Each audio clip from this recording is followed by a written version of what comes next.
The Hub Radio.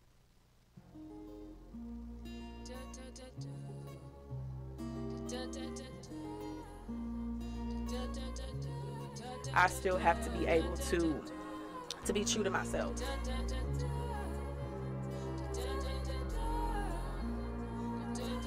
When it comes to hair and natural hair and people, like whether you got the curliest hair or the kinkiest hair or your hair is taking the initiative to serve the underserved, no matter what form or shape or fashion. A princess always wears a crown over long hair flowing down, never over braids or afro bows. Well, I was that little girl learning hatred for my curls, and I tried to burn them straight till a new reality broke through and settled over me. Then got herself in love. Hey, good evening and happy Tuesday to all of my queens. guys. Yes, and all of my kings out there. We don't want to forget you guys.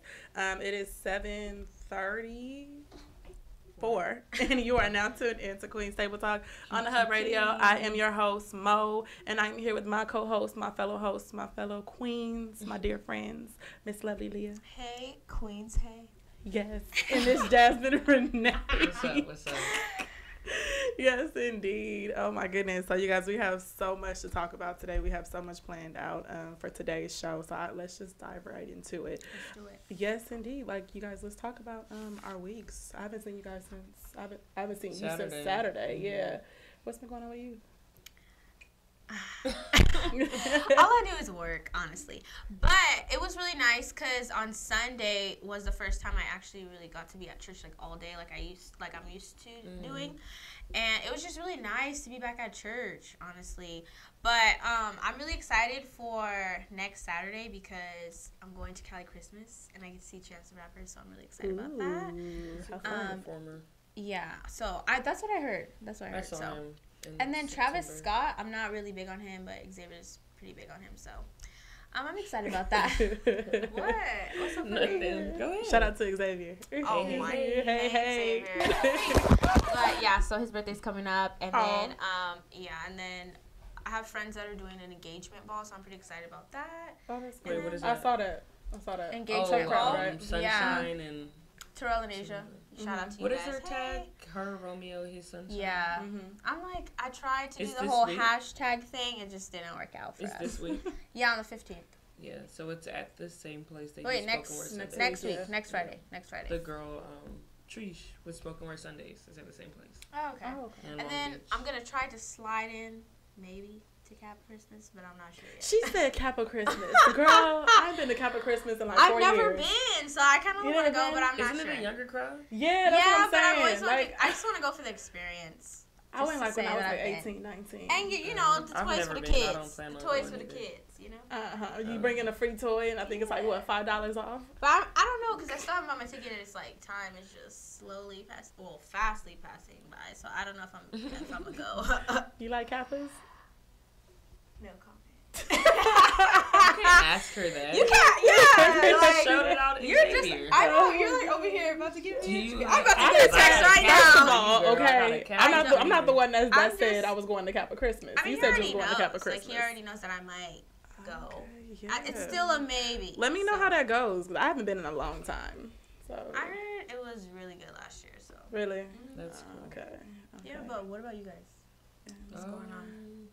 We had a lit weekend, I'll tell you that Oh, much. yeah. We had Yes, fun. we Saturday Night did. Live. We had fun at Shout Saturday out Night to Live. The Hub Radio for putting on a really Shout good out to the event. Hub Radio. They had Saturday Night Live at Fridays, the restaurant. So it was Yeah. Fridays. It was Saturday Night Live at Fridays, the restaurant, but it was on Saturday. Saturday Yeah, and that's Friday. kind of confusing. It is confusing, I was but it's confused. okay. I was It's okay. confused. I was gonna show up on Friday for sure. Until we The were restaurant is Fridays, Right. but it was on Saturday. Here. I was like, oh, that's great marketing. Fridays at Fridays. You don't have to think too Yeah. hard. But Right, you right. do But have no, to Saturday was lit. The Hub Radio, they're going to be doing it every 2 weeks this month. So they had it So, last Saturday, then it's going to be on the think. 16th. and Yeah. the 30th. And then the 30th. But it was fun. We was out there doing the cha-cha slide. We had drinks, free appetizers. It was...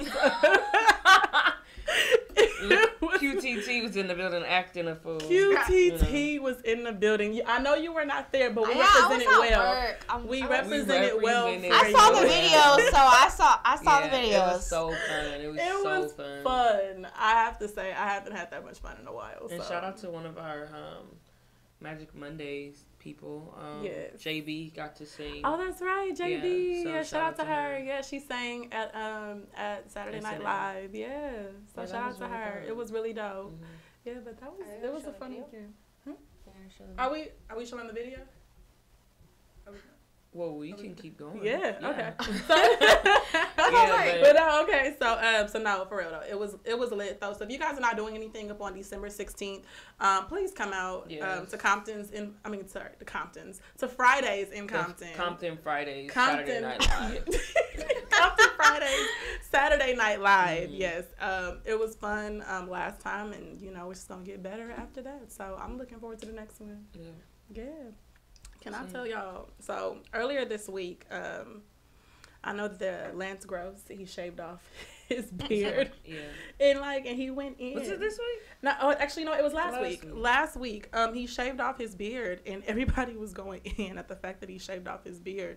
And he made a tweet saying that chicks quick to comment on men when they shave off their facial hair. And he said, post a pic without assistance of makeup, body enhancements, and weave. There's a lot of people that do that. That's true. But I kind of felt some kind of way about him shaving off his beard too. Why? Cause I feel It's like all about preference. yeah, I like my men to have beards. I do too. Yeah. I feel like when you start getting older, you start liking. Because before I was like, no, I don't. I mean, like that. beards look good on some people, and then sometimes They didn't have Yeah, to go in that's upon true. him though, because That's in his true. defense, though, he did it for a movie. I don't think they were going in on him. I think they were just like the same thing. Like, oh, that's my baby. I love dark men with beards. Like, how could you cut your beard off? Yeah. Like, just talking, man. Maybe he took it offensively. No, I honestly He agree looks with him. younger. Like, he cut off his beard, and women are, they hold double standards when it comes to men and their appearance. But then Yeah. we go and we put on everything that ain't ours and expect for people to accept us how we are and expect for people not to comment. So That's true. I'm here for what he said. You hear what he said? Yeah. I'm not a wearer of, I don't like... doubt him. I'm just sad. I'm just sad that he shaved it off. I just can't wait till he grows it back. I think that's more so that's what he was talking about. I don't think it was like people were like, you shouldn't have cut it off. I think they were saying like he was touching that, like the people that were like, why did you cut your beard off? He's like, actually, and then he said something like, it's naturally grown too. So like I cut it off. This is my natural face. Right. But when y'all take stuff off and put stuff on, it's not natural. But I think he had a good point. Yeah, he did. But then again, I like my man with beards, so I'll be waiting on it to grow back.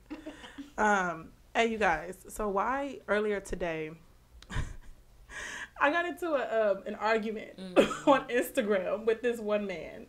So let me go to this post. So this guy, he posted a picture. I guess he was in line waiting to get on the plane, and he was in line for first class boarding. And this white woman, she was behind him in that picture. I saw. Yeah, you saw that? Okay. I saw it. She was behind him in the picture. And then, I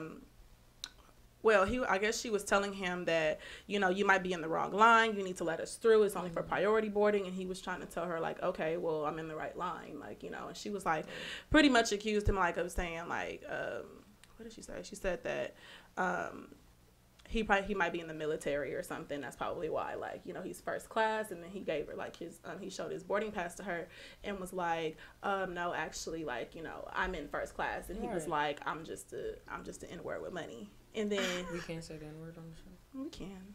He a nigga with money. That's what he said. Okay, that's what he said. Okay. Entering her today. Where are we at today? She said, where are we at? Okay, so that was the post earlier, right? So I had made a comment, and I said, This is on Shade Room, right? No, I saw it up on HGC Apparel. Okay. And shout out to them. They're the ones who have those shirts, black by popular demand. So, yeah, it was on their page. And then, so I said what's irritating is that white people are the only group that goes out of their way to make others feel inferior. Leave us alone and mind your business, Susan. So then, Susan. And then this dude, his name is Talented Grape. He said, that's a pretty stupid statement. Is he black? Girl, I don't even know what he is, to be honest with you, but I'll tell you about that. So then he said, he added me, right? He was like, that's a pretty stupid statement. And I said, and your response is stupid if you don't understand my statement. And then he said, is there something I'm missing? And then my girl Simone, shout out to you, Simone. She came and jumped. Yeah, Simone, she's played basketball. So she jumped in and was like, I'm not sure why you're bothered by her statement. What she stated was very true. The majority of white people get upset when their privilege is null and void. And then he gonna say, what upsets me is how she grouped all white people into her idiotic statement. And then some other girl jumped in and said, well, maybe you should start checking your fellow white people on their racism, and then they can stop making you look bad, and it's not black people's fault. And then my girl Simone jumped in again, and she said, what upsets me is that you feel so personally attacked by a simple statement and personal opinion that you decided to categorize it as stupid and idiotic. You can find somewhere else to troll, my friend. It's not that serious. A good day. And then I was like, nobody cares about you being upset. I said, if I see something racist, I'm calling it out. Just because you don't like it doesn't mean my statement is invalid. And I said, the fact that that my statement makes you more upset than this video shows how ignorant you are, sweetheart. And then he gonna say, he said, it's funny how you guys all assume that I'm white. I was like, then what are you then? Why are you so pressed about this? An Oreo. I don't know what he is. No, but still. So he doing something. Is he public? Yeah, he is public. But the thing is So that he has like a whole bunch of cartoons up on his page. I looked at it and I was like, I'm about to stop responding back. But I was like, don't come for me. Like I said what I said, okay? I said what I said. For real.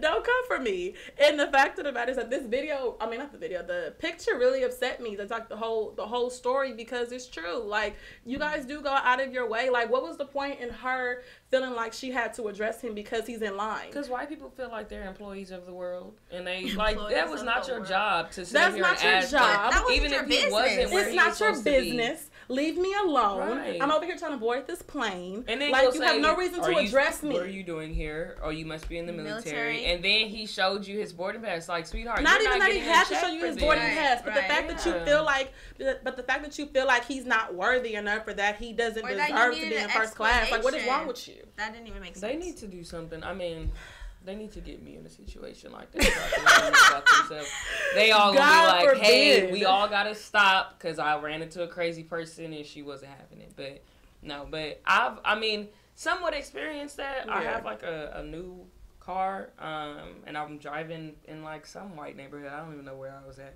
And I'm leaving, but it's like 5. It's on a Monday. Like, no one's really getting into anything.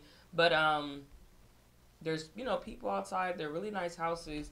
I'm driving down and I see like a cop car. He pulls up and I'm driving this way. He was going this way. So he turned like right on another street so he could be going the same way that I'm going. But I couldn't see him. So he was like following me or whatever.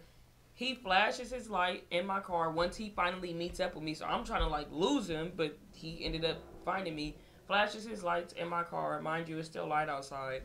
And comes to my car and he's like, oh, is this your car? And I'm like, yeah.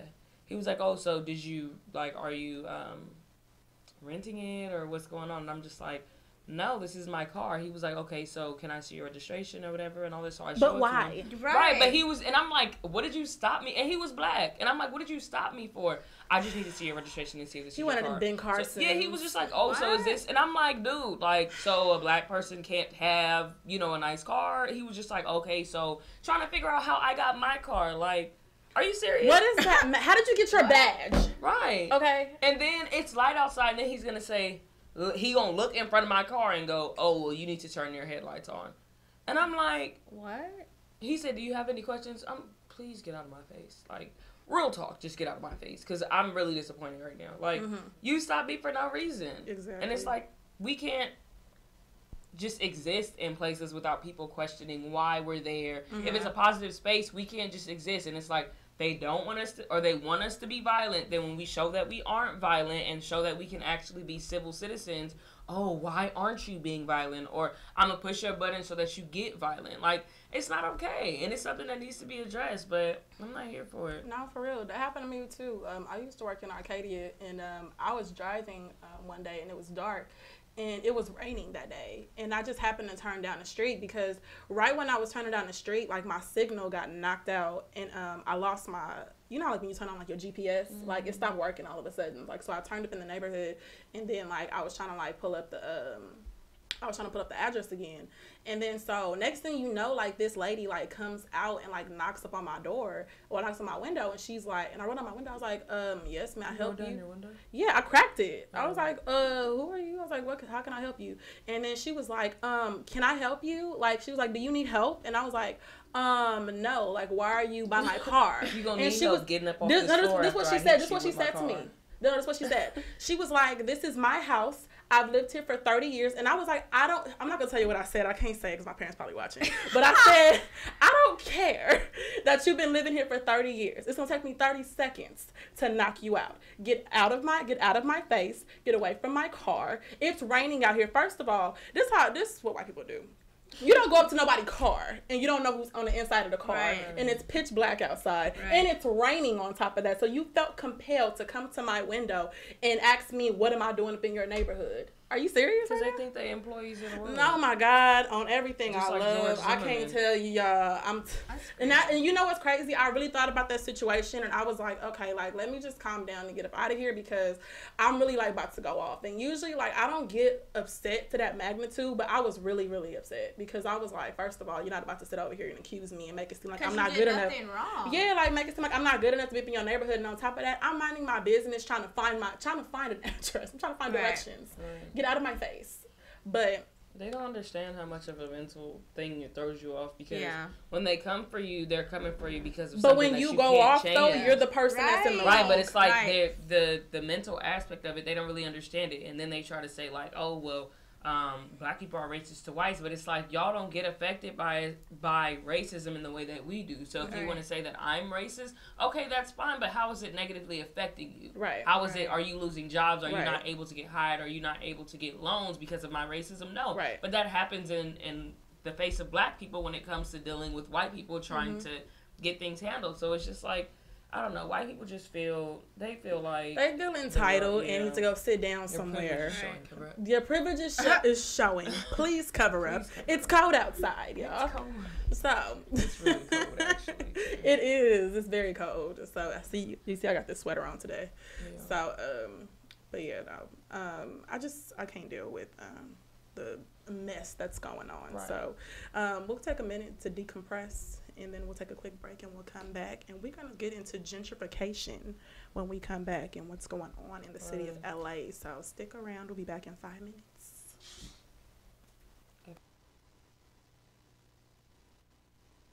I say this: if lyrics on records could produce the kinds of negative results that certain people claim they produce, then take this example.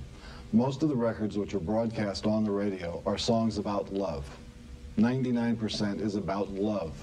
And all we hear on the radio is love. So if the lyrics were impressing our society, what will we have here? Disneyland, but we don't. I can't save them all. I wish I could, though. Or at least save my dogs. Guess that's too much to ask. I guess it's too much to ask. Too much. Too much of a gangster for a profit, too conscious for a shooter. It's too hard to trust niggas in a world full of Judas. Fuck the presidents, be broken records, vinyl noodles, top rhyming with my rhyming in my prime, never composite. Bitch from my deposit, only worry about my profit. Super fly, don't need a stylist, future writers, rather blind them bitch. So get behind me, just get behind me. Get behind me, drinking him by the fifth. It keep me slurring in my vision, getting blurry. But the pain just keep resurging. Call my mama, bitch, it's urgent. No one can save me, I'm Obama's bastard baby. Feeling like I'm left and hated, cause I'm drowning, calling Navy. Nobody cares, unless the stock is losing shares. Crackers never see us sell, my homies get electric chairs. For making ends meet, they leave us dead in the street. Corners bleed with flesh and meat, and granny praying next ain't me. Never be a sucker is what Pops taught me. But even suckers got it sweeter than the black coffee. It's a must to keep a lean, a lengthy man on it. No mama don't like it, but she know her son gon' make sure we. Now let me take it back a little. to the days when I couldn't buy a Happy Meal. Ain't got McDonald's money backseat with my stomach rumbling now. In my backseat, it's a Draco with a dirty drummer, and we alright. My kicks match a brick super clean, they all white.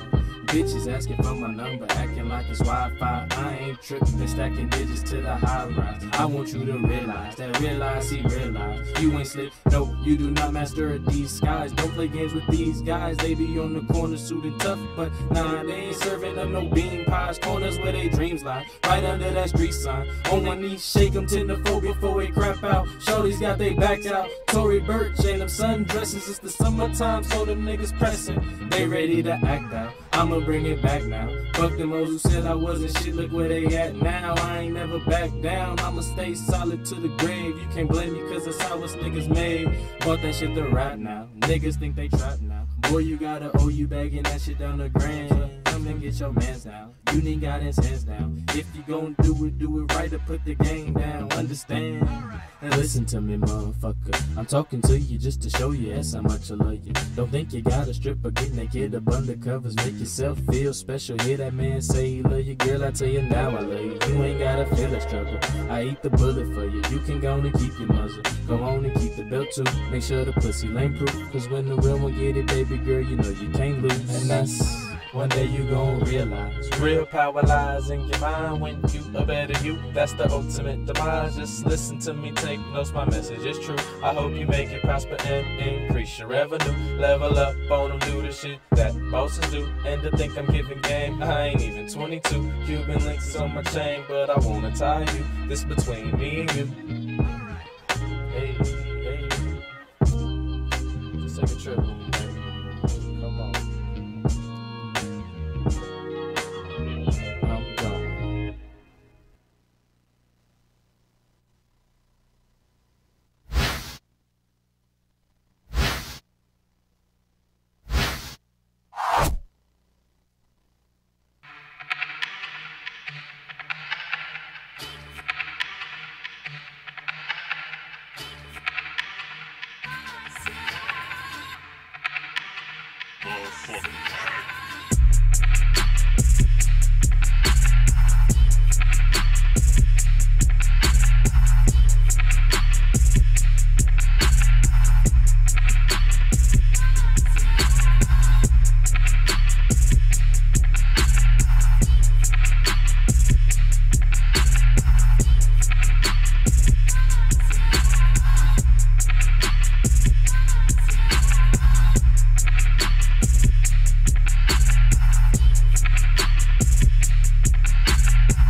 It's lit. Yeah, let's get into our next segment with Tell Me Why.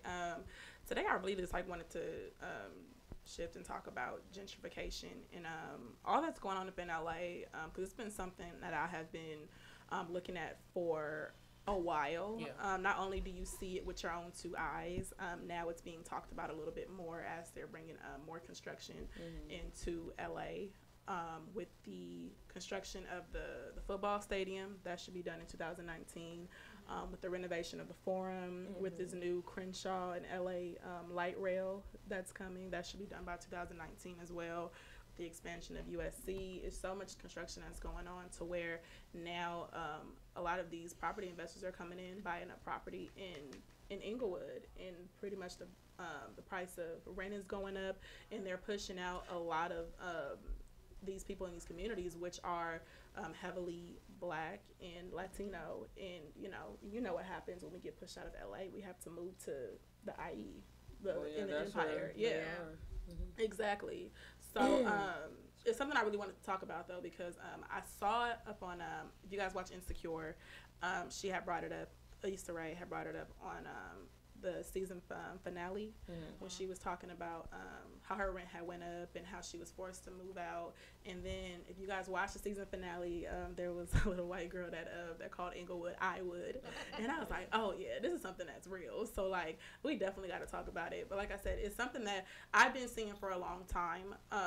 But like I said, now with everything, I feel like it's really just becoming an issue where pretty soon a lot of these communities, they're gonna go from being majority black to white in a minute, It's and they're already sad. starting to move in. Yeah. And it's sad because they get.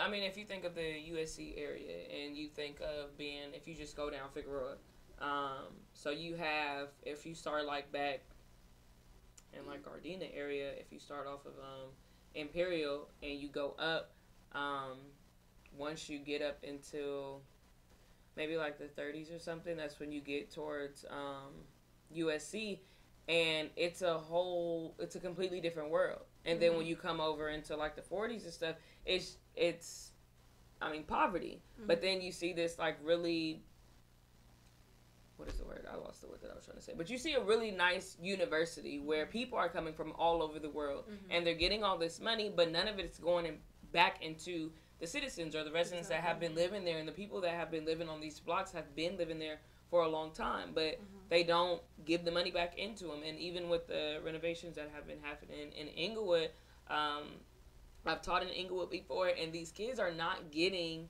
the education that they need. And it's like, if all this money is coming through here, we have all these businesses being brought up and all of the resources that they have in Inglewood, but your kids are still suffering. The kids aren't even they're not being educated enough to be able to even own a home. Right. So now they're not being taught what they need to be taught. They go through middle school and they get pushed through. Now they're not able to make enough money to live somewhere, so now they're stuck living with their moms and their dads or grandparents or something. And then now that the people that have been living there are getting pushed out, they're not even going to be able to reside in the place that they grew up in. So it's like, if you're going to come into our places and try and bring money in here, but then you don't let the people that have been here, that have been keeping this city up, partake in the money, it's like, okay, so what's really going on? Right, and it's like they're bringing all this stuff to LA and the surrounding areas, but the original citizens, we don't get a chance to reap the benefits of what they're bringing to the city. But really quick, let's just go over the definition of gentrification for those of you that don't know what it is. It is the process by which higher income households displace a significant number of lower income residents of a neighborhood, which pretty much changes the character of the neighborhood. Right. So that has to do with displacing of residents. It's a physical upgrading of housing, restaurants, and then also just changes the whole infrastructure, just like the whole character of the neighborhood. Right. And taking away their opportunities for business, because black businesses. Right. If you think of out here in Compton, they just put a Walmart there and they took the swap meet out. And the swap meet was for, little mom and pop people to come in, or businesses to come in and make money. So now there's a franchise there that is taking all the money that was being made with the swap meet, where you had people that were making shirts, you had people that were putting on their clothing line, and they were buying, booths in the swap meet, or you had these little jewelry places or something, and it was a community thing.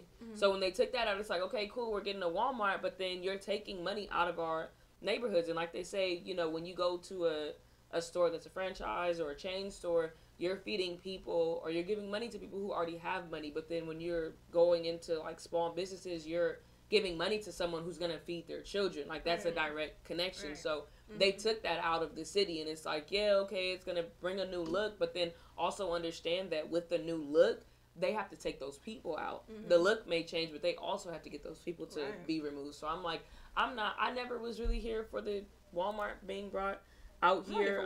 And it's like, it's walking distance from my house. So it's convenient, but in terms of thinking like, as our community and what we need and how money was filtering through our community, it's not a good look. Right.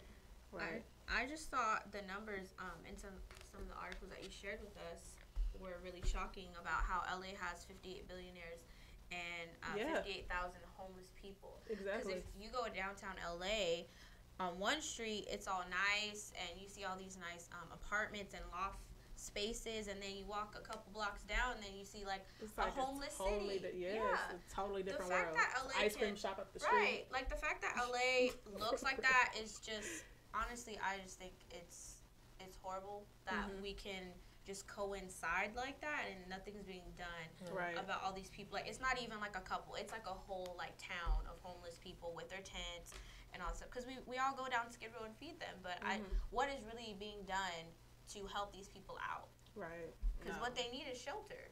I agree with you. The fact of the matter is that the rent, number one, is Right. increased by 32% since 2000.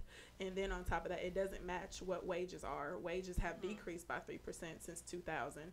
So the price of rents, and on top of that, when you put wages into it, it doesn't go hand in hand. And I believe I was reading an article where they said that in LA, the majority of citizens in LA, the majority of their check goes to rents. Yeah.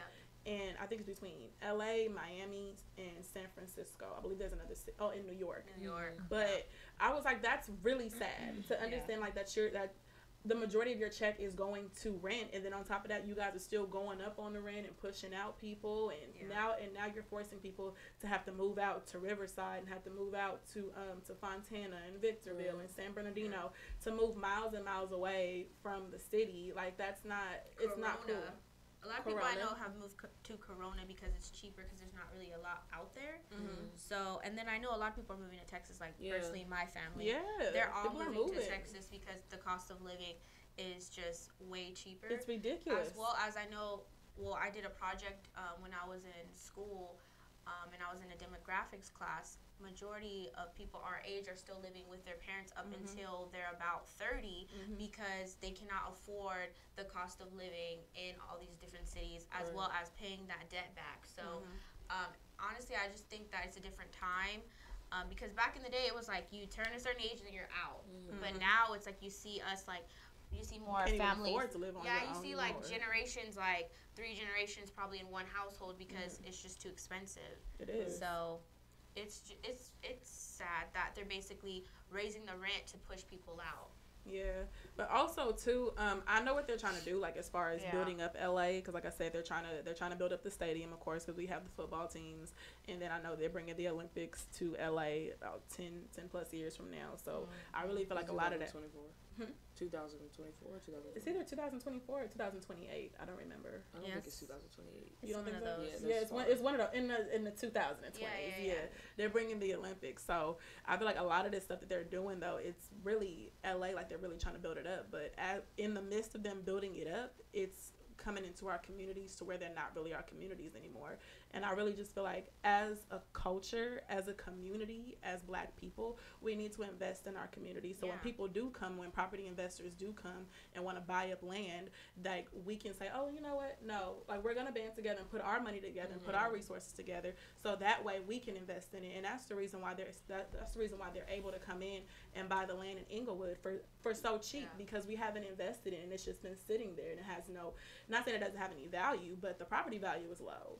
But like I said, in Inglewood, it's more of kind of like it's like a focal point for everything that's in LA. So you have people that are coming in and buying up the property for a low price, and on top of that, it's closer to. And it's a really Hispanics are moving in as well, but Inglewood is very high on the Black population. So there's a lot of and even like with the schools and stuff, you see a lot of Black schools that are just solely not that they just tell anybody else they can't come, but you see bad Black schools and you see the really good, Black schools, and it's you see the really good ones because there are Black people with money investing into the lives of these children. The ones that aren't so good, there are people from the outside that are coming in. So that, to me, that shows that we know what we need. And if we can put our money forward and if we can give and create programs and create things so that the people in our community can thrive, it becomes better. But when people are coming like, oh, this is I'm doing this as a charity, work for me. I'm coming in and I'm going to help give these, inner city kids or these inner city adults, when I'm going to give them money to create something or give them something that I've created. It doesn't work. And I've seen that in the school system.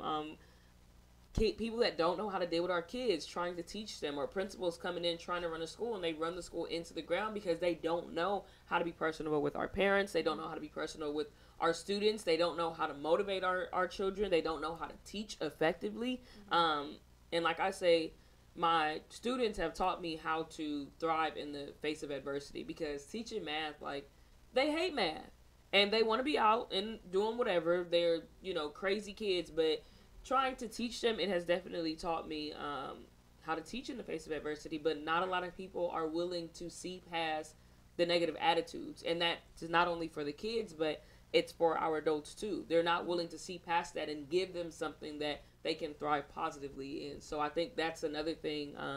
If you like think of Get Out and how they showed them taking the brain out and putting it into a white person's body, they don't value our minds, and they think, oh, they have the brains, or they took the brain out of a black person and put it, they took the brain out of a white person and put it in a black person's body. Yes, they don't value our minds. So it's like, okay, yeah, let's just do away with their minds. We have the mind, but they have the body, and they only see us as a physical asset to them. And that's basically what's going on with gentrification. We see everything that they have built up, and the name that black people have given Inglewood or LA and stuff. We're going to go in there after they've already built up this name, and people want to go there and basically fill with their brains because they don't think that we're intellectual. Mentality, though. Yeah. Basically. With slave mentality in terms of coming from the white person? Yeah. Like them just being the brains and the masterminds behind it, and us just being like the bodies to do the work. Yeah. But I know that they were. I'm sorry. No, go ahead. I know I watched a little snippet of a video that they're doing a lot of pushback on this topic in Oakland because they're seeing this more drastically, and it was really interesting. And I really want to watch the documentary. I think I know what you're talking about. Yeah, it was on that a one black article. lady. Yeah. She was talking, but it's honestly a really interesting topic, just to learn more about this because I mean we all live in LA, so we need to be more aware. But and just in LA County since the 1980s, like the black population has gone from 13% down to 8%. So that Even kind of in tells you. mid city, those used to be the houses for like big families. Those big houses with the big lawns. For like a lot, some of them were like Section 8 for families that had a lot of kids. And now you go down there and it's a whole bunch of like white people and just a whole bunch of different races down there. But it's really sad. And the fact, that I just thought of Get Out, it really does go hand in hand where they think like we're not valuable. So it goes back even to the lady and the guy, how she felt like you can't, like, why are you here? You couldn't have done anything to get here. Like, even if you had money, you still don't deserve to be here. Right. I mean, it's disheartening to know that they think that about us as of something that we can't change, as a result of something that we can't change, which is just the color of our skin. So exactly. So y'all, let's get into some Black Girl Magic. Yeah, this week. Yeah, on a more positive note, let's get into some Black Girl Magic. So, you guys, last week, oh my goodness, did you guys see Ciara? yes, When she hosted the Billboard, I didn't watch. the Billboard's Women in Music. Just the pictures. Her look was everything. Like, she looked amazing. I love like, a good ponytail. Her ponytail was everything. I was here for this. So back in 2008, she was named Woman of the Year for the Billboard Women in Music, and then just so happened she came back this year to host it, which was really dope. She had said receiving the award is an incredible thing, but now being here to celebrate women is exciting. There are so many amazing women here, and she said it's really about us coming together and we're all sisters. And I was like, that's really nice. Look at her outfit. Oh I love her, but she looked amazing. Look at her legs too. You know I have an issue though. Why?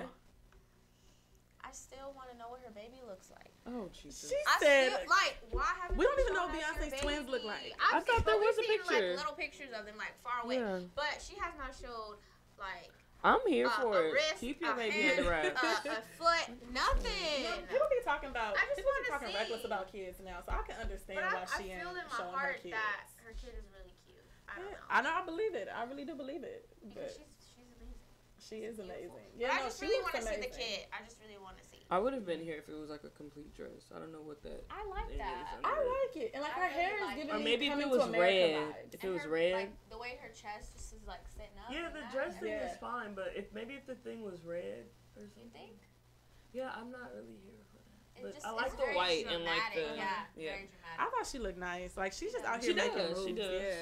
Yeah, she hosted. She just needs to show us her kid, and then I'll be all for it. I think that's really cool how she. I mean, Hey, how she's been keeping it under wraps. I just want to know though, like, I literally every time I see a picture, I'm just like, we still don't know what Where's your kid baby? look like, though. Stop. But no, for like she's out here making moves though. Of course, she hosted the Billboard's Women in Music though, but she'll also be hosting the Dick Clark's New Year's Rockin' Eve. You know, when they be in big. Times Square. That's really but big. she's gonna That's be a step hosting. up. Yeah, she's gonna be hosting it from the West Coast. So she's gonna be doing the West Coast That's cool. broadcast. So that'll be so cool. Like it's really nice to see her out here making moves and out here thriving. She She got looks good old amazing. loves after she no shot at Future, but you know, she hopped off Future and got on Russell. So They're so Hello. happy together. You could tell like a difference in her overall. Yeah, just- like I guess who she is. well, I She's mean, just she was glowing. dating Future. He was a Yeah. trap nigga, but Yeah. not a shot at trap niggas because y'all really good. That's Sipping lean. hilarious. Yeah. I mean, Probably right. They're probably not watching. So who? the trap niggas, they not watching.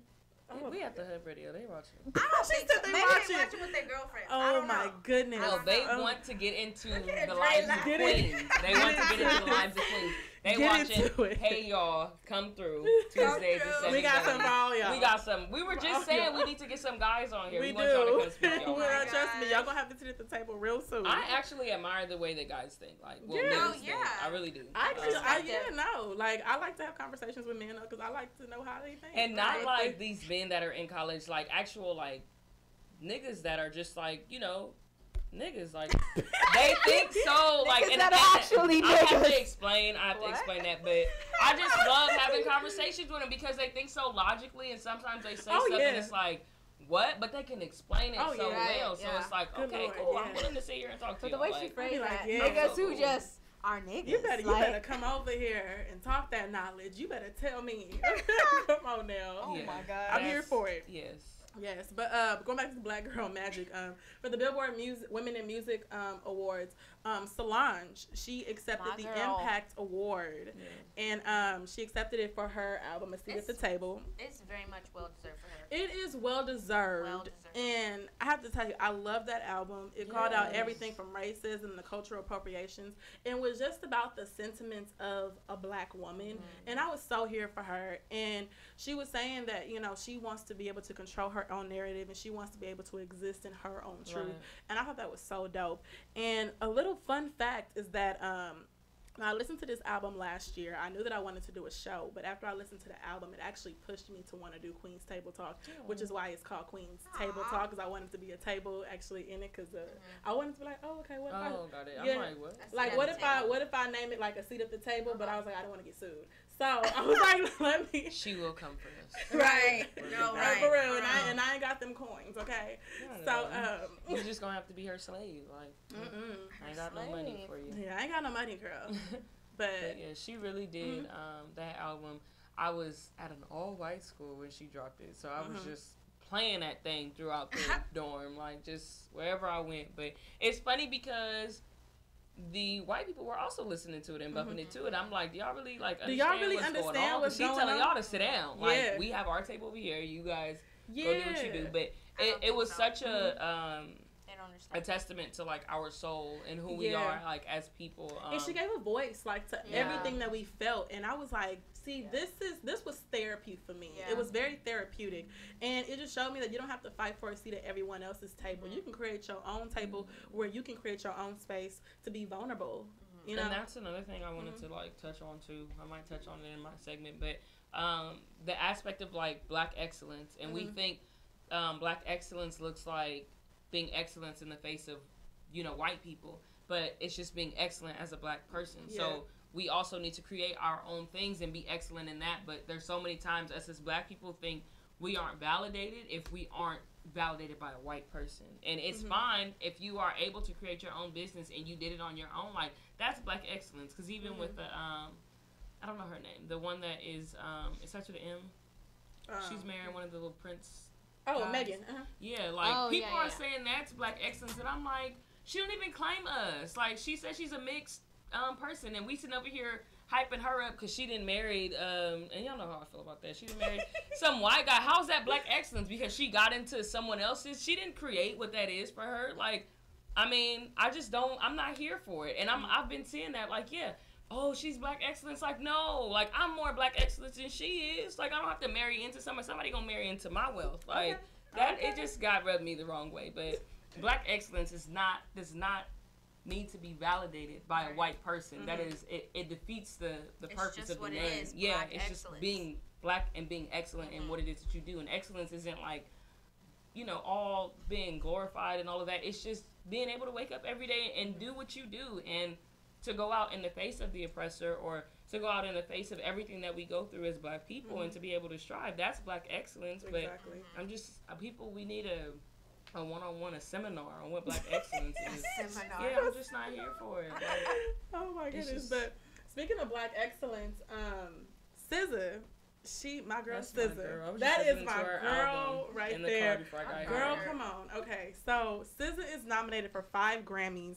She's actually the most nominated woman for the 2018 Grammys, and I'm so happy It's for well her. They better not It is do well her like deserved. Beyonce. They better not. I'm really gonna coming for find out where everybody's all head of if y'all do. are Yes. if y'all do her like y'all been doing. Y'all better Beyonce. not, because she deserves it. No, she Yeah. does. Best New Artist, she's nominated for R&B Performance, Best Rap or Sung Performance, Best R&B Song, Best Urban Contemporary Album, and Best New Artist.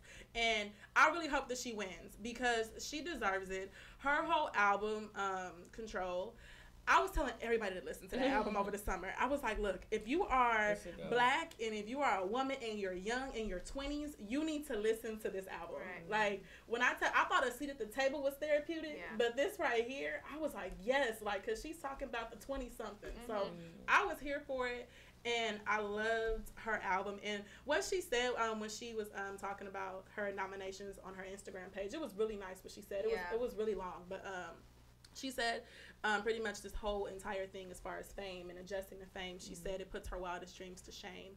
And I was like, that's really nice. And I was listening to her on the Breakfast Club earlier this year when her album had first came out. And she had said that she actually didn't want to put out the album at the time. And she Yeah, said she was that worried about it. Yeah. Yeah, she And they said were like, that. yeah, just go Mhm. for it. Yeah, she said that she was worried about people like laughing at her or maybe not liking it, and she said it wasn't perfect.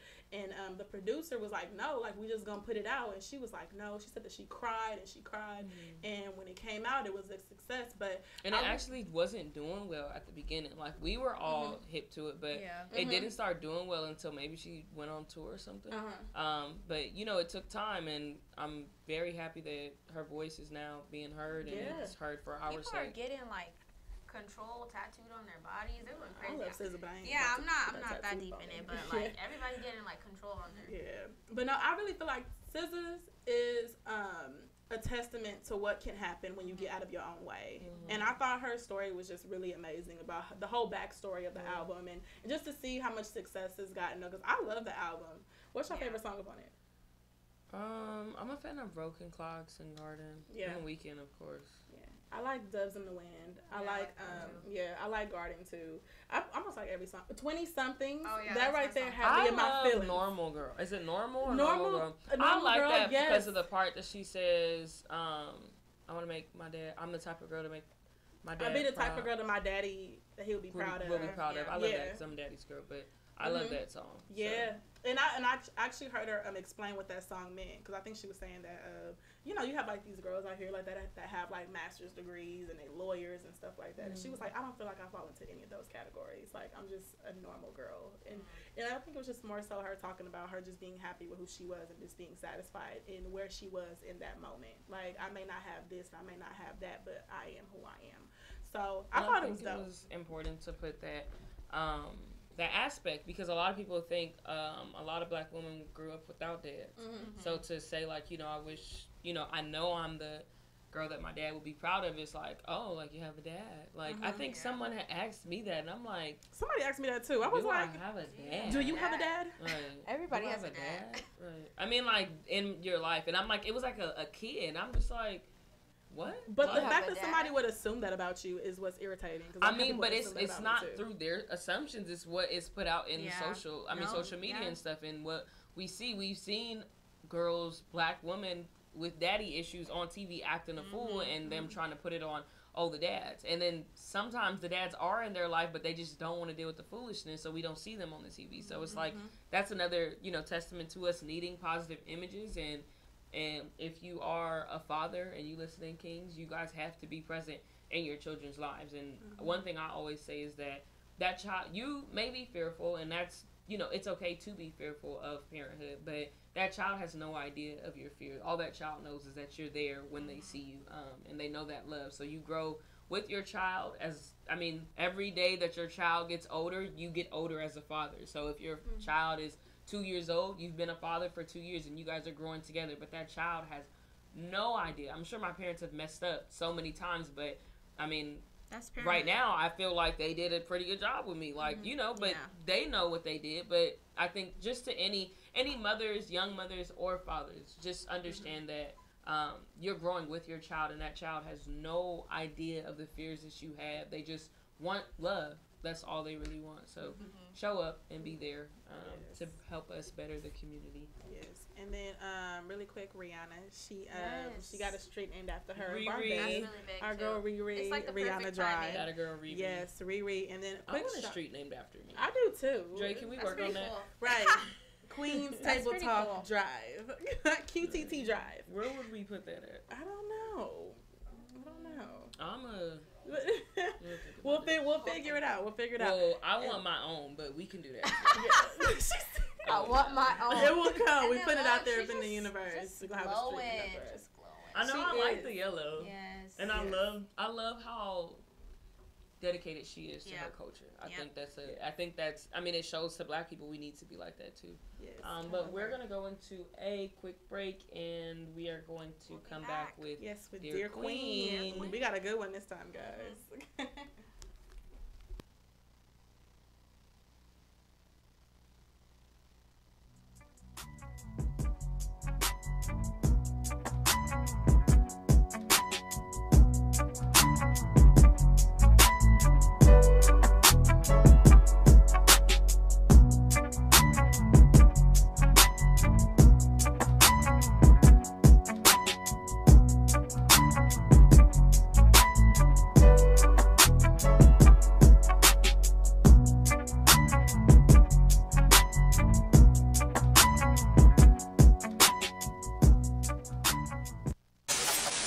The Hub Radio.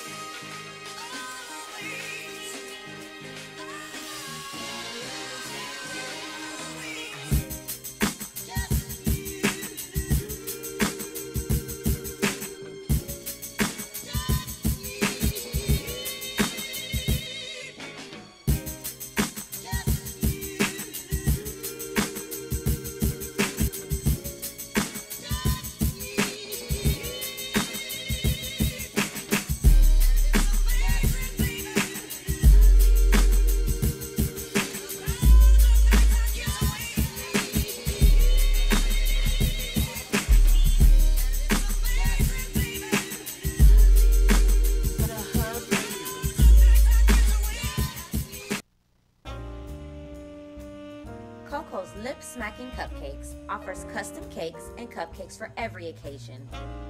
We proudly bake everything from scratch.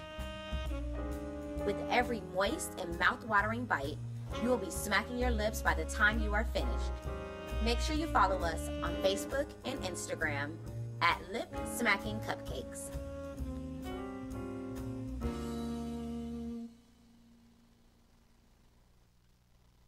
Cleanup Man.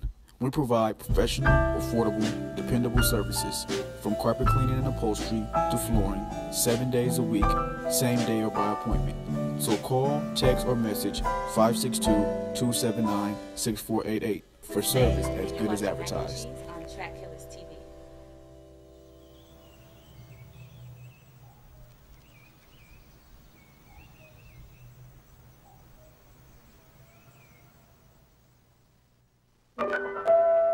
Does my sexiness upset you? Does it come as a surprise that I dance like I got diamonds at the meeting of my thighs? Did you want to see me broken? I got that mac and cheese that'll bring it down to your knees. I got that stuffing tool, make you want to call me boo. Grease nothing in a frying pan, you a breast to a thigh man. You hate to wait, let me go ahead, get you a plate. What you bringing to the table? What you bringing to the table?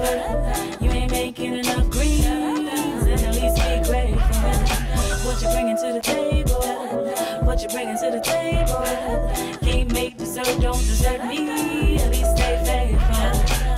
You got that tofu, thought it was soul food. Thought you was so cool, damn I was soul food. Following your rules. You got that easy bag, juvenile cheap and fag. Taking to go plates from bitches in your face. Got bitches in your place. You ran out of substance, I have an abundance. I made an assumption this could be something, but this shit ain't nothing. I don't do fast food, thought it would last, boo. You just like the last dude, tryna ride through like I am a drive-through, like you could just slide through. Let me remind you what I'm bringing to the table. What I'm bringing to the table, you ain't making enough greens, and at least be grateful. What you bringing to the table? What you bringing to the table? Can't make dessert, don't desert me. At least stay faithful.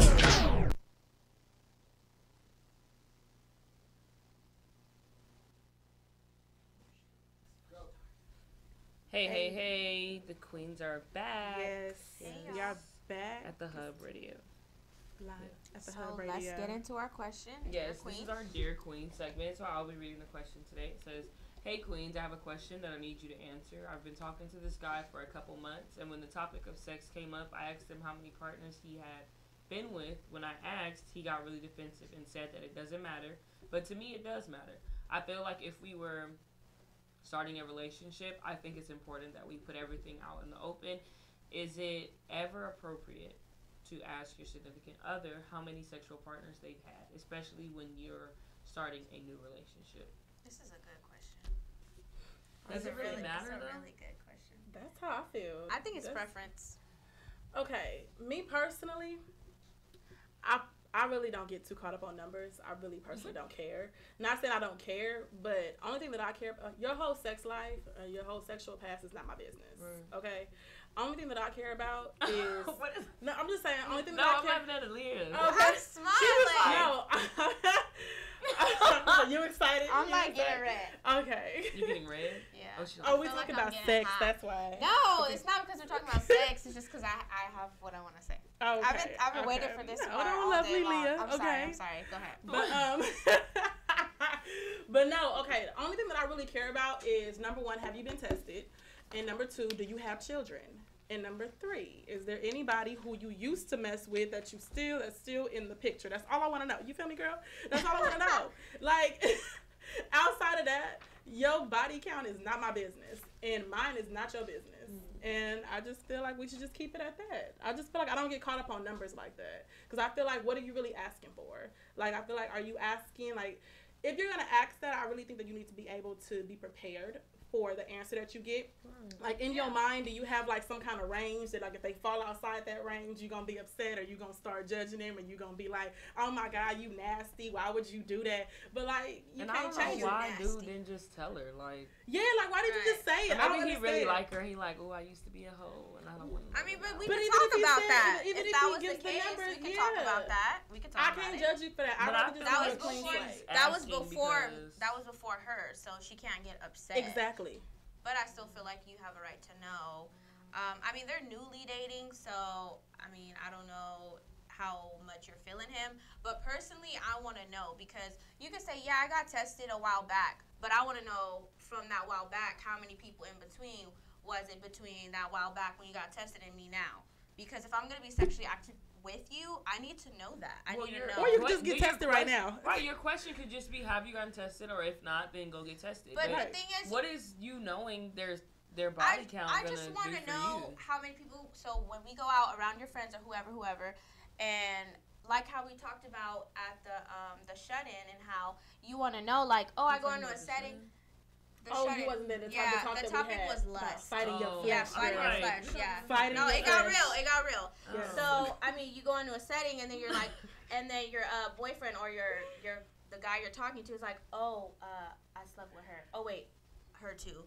Her too. Like, that's the thing that I don't want to be put in that situation. But that's a difference though. Okay, like me That's, me but I knowing mean, your if you were count a has, hoe, then that But was the then time you- before that- me. but then that means you but tell the me man- by name who is right, that person. but the man needs to get, or the woman, whoever, was the promiscuous one, needs to have enough respect for the person and letting them know, like, hey, we're going into this environment. I'm letting you know it's a few people up in here that I did interact with. Yeah. But I don't think it's not going to do anything for the person to know how many people they had sex with. But I do think it's a respect thing know. and letting it. You want to, okay, but what does that do? That's just me. That's just me. I want to know. But that just ties in negative feelings with because me, I you like and the everything person. to be. No, it's not negative. It's just wanting to know because I want to be open with you as much. And as I almost So feel like you if start you are- competing. Like, so, okay, so okay, you done been with this many so women, and I if- gotta hold feel on. like So I gotta if make someone you're dating a hypothetical, if you're dating a guy and he goes and he says an outlandish number, what are you cutting it off? And 75. No, What I'm gonna you talk. gonna I'm say? gonna talk to him and say,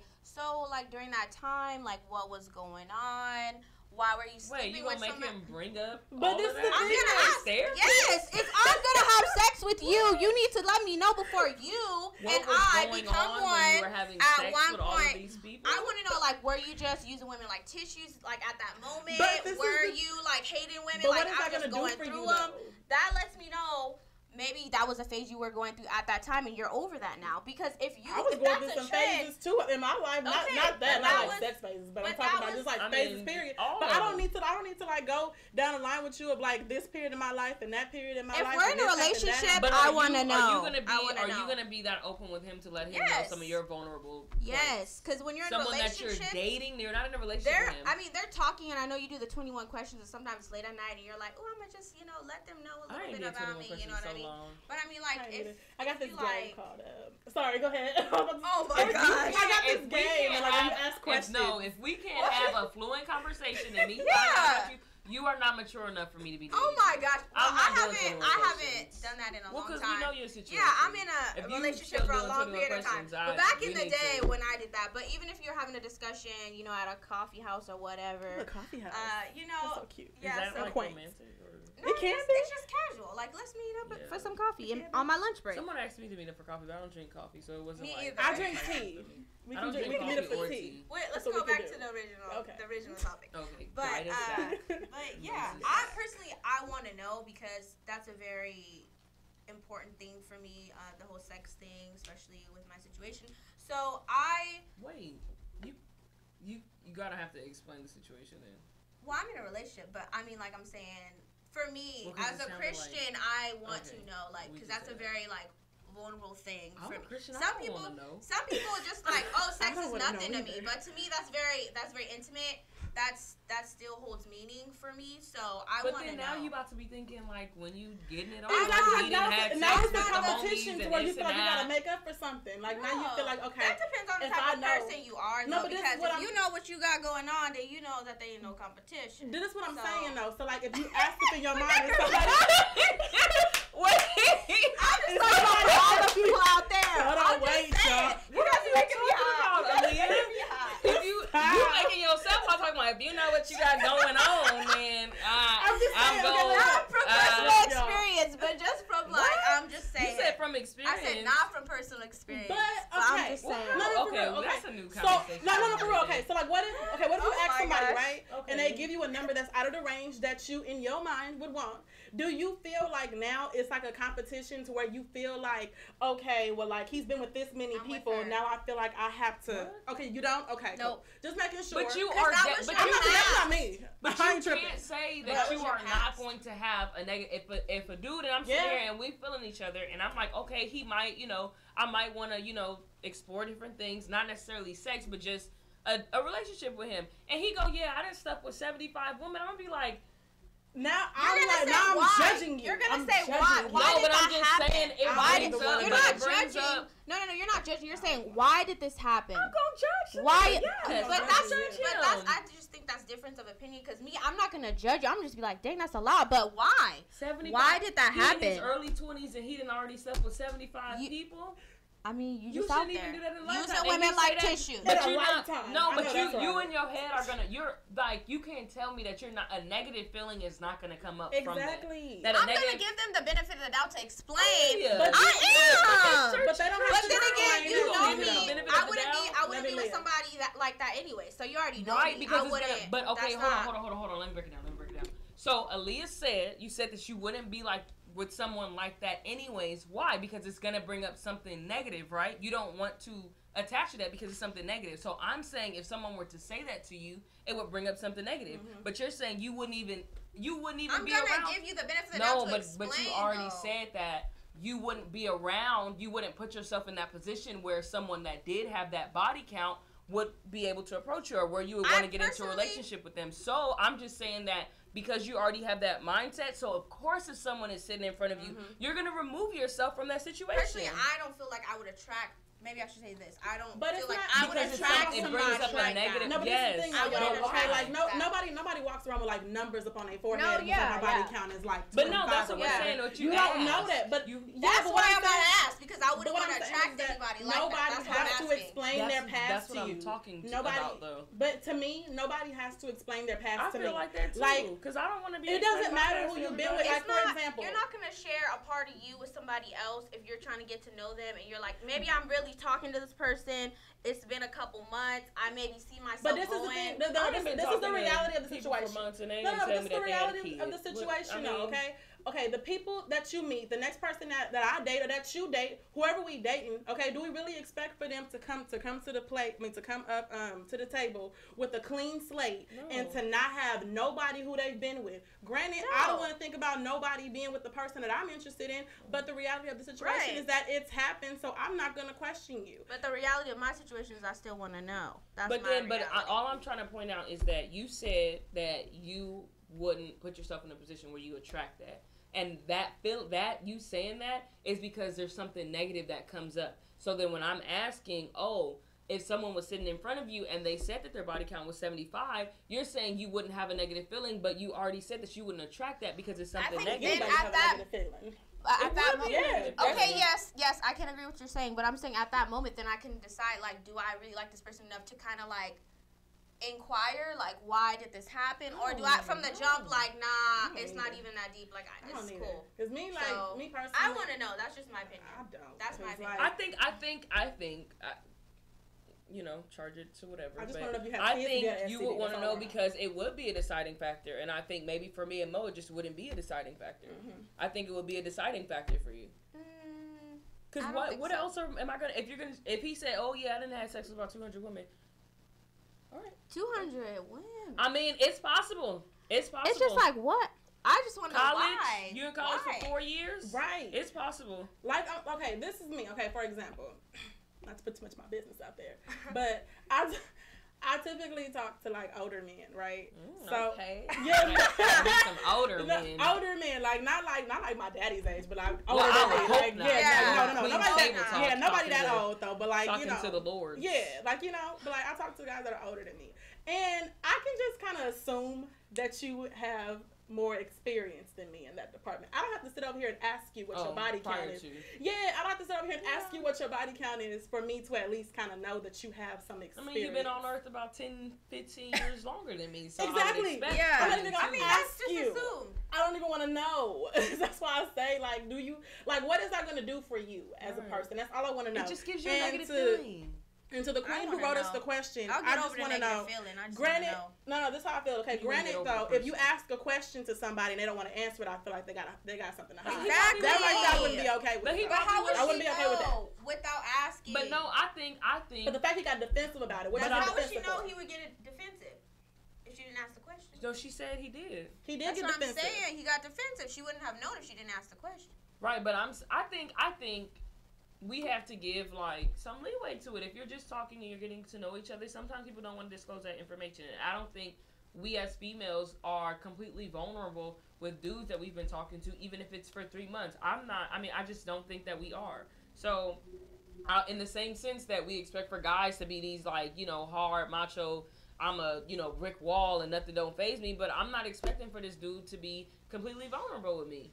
And because I'm not, going to be completely vulnerable with him in that, It space. depends on the person. That's all I can really say. I just want to know why We he got so can't give you a defensive. straightforward I would get answer. defensive if somebody asked me that because one, okay, let's turn the tables. If a guy says, "Oh, what's your body count?" I'm gonna be like, "What you think I'm out here doing? Like, what you mean? What's my body count?" Like, Like, what it's normal.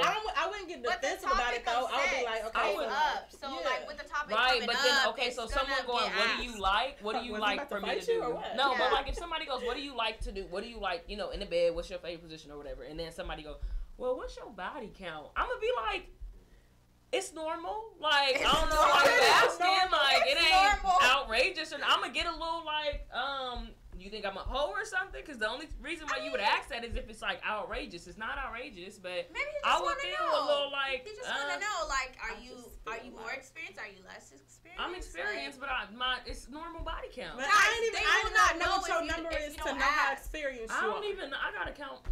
Never mind. I'm worried about food. Oh my God.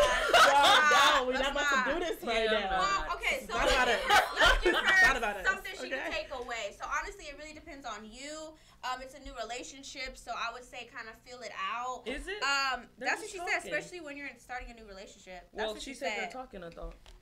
Well, yeah, okay. She said that I've at been the talking end. to this guy for a couple months. But he got defensive, so now I would just kind of leave it alone and then maybe bring something up a little later about, hey, so are we gonna talk about the sex topic again? Like, but just kind of ease your way into it because he kind of got defensive. I don't understand why he did, but I mean, maybe But he has then, something okay, to my hide. thing I is don't we know.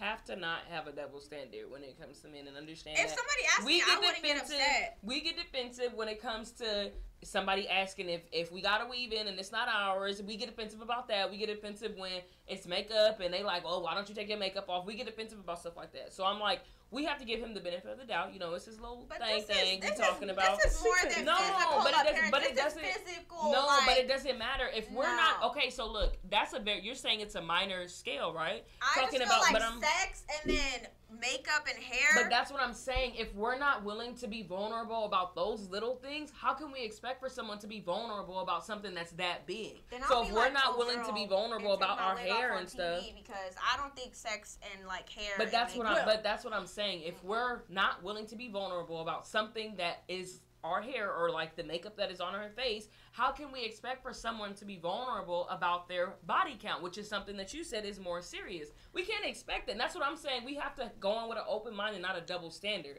and say, okay, what am I willing to be vulnerable to?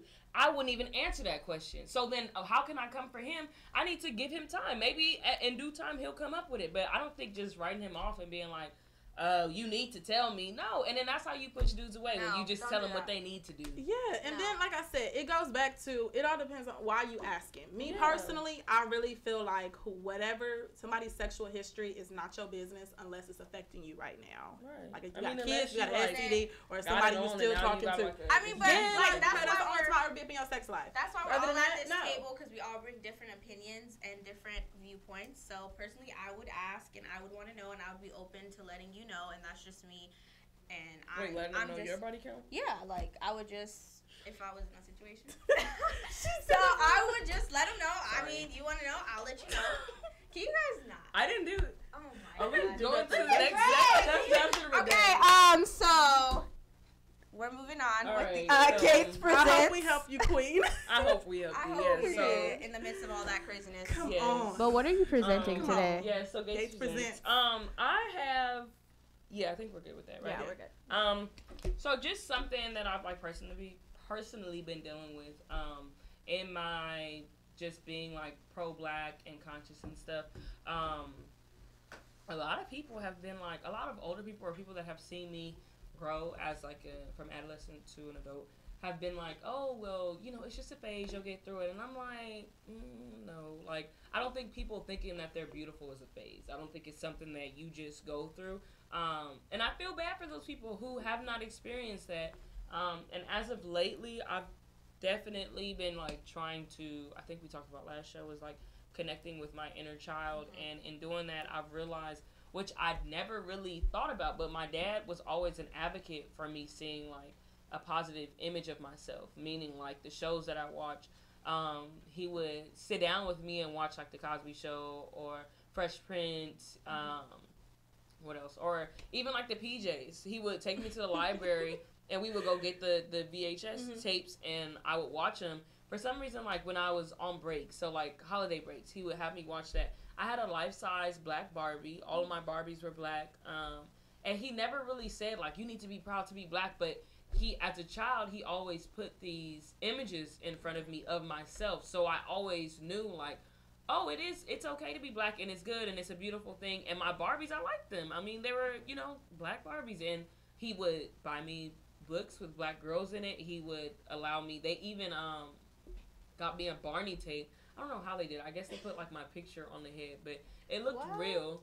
No, but cool. Barney used to do the things where you could send in your picture, like a body picture, and they would put you in an episode or whatever. That's really cool. So he did that to me, and to me, I saw an actual image of myself in something that I really liked, which was Barney, and Barney was my favorite show, and I saw me in that light, and he showed my brothers. My mom had a daycare, so she would play it for them too, and it was like a really good thing when I was young just to be seeing that. And I think he really played a huge part in me being pro-black and me feeling like it's great to be black. But it's really sad that people feel that it's like an aspect of racism. And like I was saying earlier, that I was watching a video, and it was actually a white lady who was like the leader of the video, and she had rose her hand and said, like, who would want to be a black person? Oh, the lady with the glasses. Yeah. Who would want to be a black person, I guess, in a room with white people that are racist or something like that, and nobody raised their hand, and then they were, I guess the next question was like, who would want to be a white person, and they like raised their hands and stuff, and she was just like, the question before that was, is racism still going on? And people were like, no. And then she asked those questions, would you want to be a black person in the face of white people? And nobody raised their hand, and she goes, the fact that you guys didn't raise your hand to the second question means that you were lying on the first question. Right. And when you look at racism and how it affects black people compared to racism as it affects white people, it doesn't compare. Right. So I think we were having a conversation, Kiera, a friend of ours, and T, we were having a conversation at SNL on Saturday at Fridays, and it was, can you really be racist or as a black person? And I think you can be, and my thing is, go ahead and call me racist. Go ahead, that's fine. But then I'm going to call you racist as a white person that, has shown those characteristics. But then let's list, how are you affected by it? And I think even with our mental, it's really affected by it, like, heavy, because it's natural to want to get rid of the thing that's making you feel negative. So if we go into a place every day and they're mistreating us, whether it be the workplace or whether it be in school, and they're mistreating us every single day, we go back into, our safe place and we go, how do I change this? And it's like, okay, well, it's the color of your skin, sweetheart. Like, that's how that's the thing. And I can't change this, but I do want to be accepted in this space. And it hurts. And it begins to feed into depression, and it feeds into having mental illnesses, because how do you explain to someone, even someone that's young, oh, these people just don't like you or don't get along with you because of your skin color, and you don't have, a say in that. So that's just a testament to why we need to not take mental illnesses lightly or depression lightly, because when we look at statistics, those are some of the racism is like one of the number one factors when it leads into it in black people, and we deal with it the most. So that's just, it's a really heavy thing to talk about, because like I said, I went to a PWI, a predominantly white institution, and living with white people. And I know when I first got up there, I was like telling myself, like, yo, Jazz, you cannot be crazy. Like, yo, you got to chill up there. Like, you have to chill. The whole summer was that. And then I played on the basketball team, so my whole team was white except for like 4 people, and we had a team of 20. And I dealt with racism from the coaches. We had 4 white coaches, and there was no representation of us at all in that school. There was no representation of us within the athletic department. So when we had issues, it was just like, you suck it up and you deal with it. And I know it changed me because I'm outgoing and I'm, aggressive when it comes to basketball. So they would make comments about it, and I was constantly trying to like change myself to be acceptable in their eyes. And I'm glad that I got out when I did, because I'm like, I don't know if I would have found my voice in the way that I have found it now if I would still be there, because I was silencing my voice while I was there. And that's the thing, like I say to people, going through that experience, the people that were racist, my coaches, they ended up getting fired. They ended up getting fired after I left, maybe like a few months after I left, but it was a validation for me that my voice I'm never going to silence it. I'm always going to speak up for what's right. And seeing the people that were doing wrong get punished for it, it was like, okay, cool, you know. I really did feel good in essence, not because they lost a job, but because I started something that, you know, carried on. And it wasn't necessarily for me, but it was for those other people that would come after that. Like, I didn't want another black girl to come in and go through the same thing. So I'm like, if I have to speak up and risk, you know, losing whatever, then that's fine. And, you know, it happens, but at the end of the day, the people that were racist ended up, you know, being fired. So it just told me, like, yo, you sometimes, as a leader or an initiator of things, you have to sacrifice big things for the betterment of other people. And that's kind of like what that showed me there. But yeah, it was like, I mean, kind of like, just what am I presenting today? It's just an insight on, you know, being pro-black. And I think it's not a phase. And it's sad that even some black people will say that, like, oh, it's a phase you're going through. Why are you like this? And people will go, oh, you're racist. And I'm like, okay, well, pinpoint a time where I was racist, or a Facebook post where I was racist. And it's like, oh, I can't. And it's like, yeah, because every post that you've seen me put up was praising black people.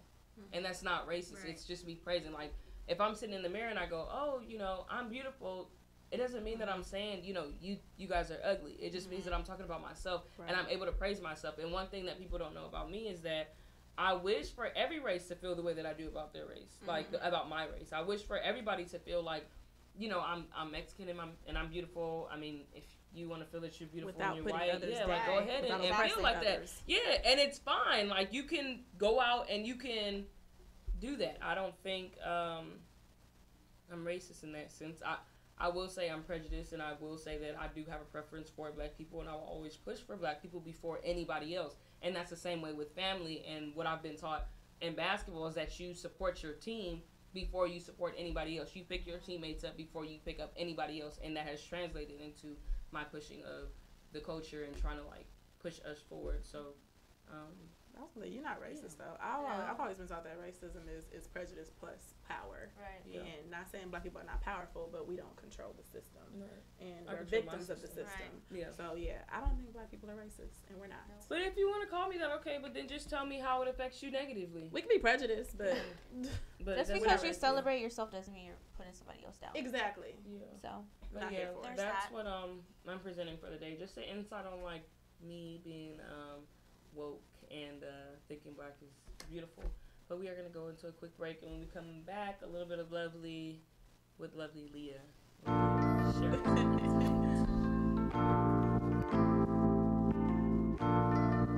Well, you know I've been good. God gave me a ways. Well, you know I've been good. The devil came out to play. Boy, you know I've been good. I got to see another day.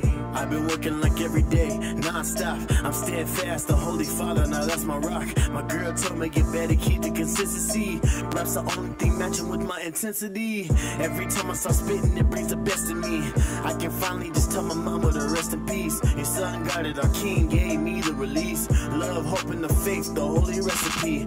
Boy, you know I've been good, always kept these intentions. People shout their opinions, I do not give them attention. I ignore all the mentions and get right to the business. Like an heir to the company, boy, the devil ain't punking me, but he probably mad though. He plotting against me, and I'm actually glad though, cause all that means is I'm a serious threat. They say that life is a gamble, and I'm taking no bets. They know this kid is the best. Look, boy, you know I've been good, so why do I gotta doubt? Boy, you know I've been good, and I never need to ball out. I've been good, I've been good. Times been rough, but I'm still good. I'm still good, I'm still good. So I gotta hold it down, cause I've been good. Boy, you know I've been good. So I do not need to worry. Hey, Boy, you know I've been good. And no, I'm not sorry.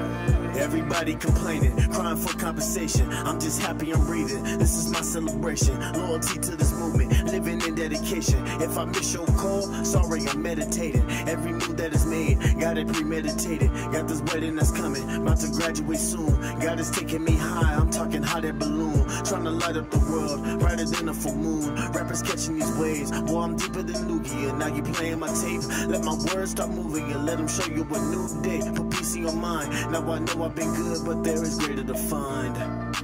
Boy, you know I've been good, so why do I gotta doubt?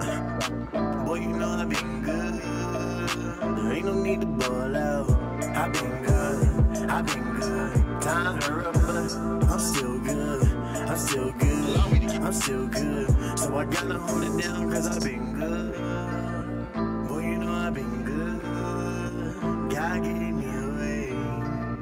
Boy, you know I've been good, the devil came out to play. Boy, you know I've been good, I got to see another day.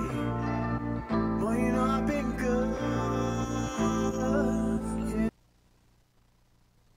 Allow me to give you something to think about. Not everything that comes out of Compton is bad.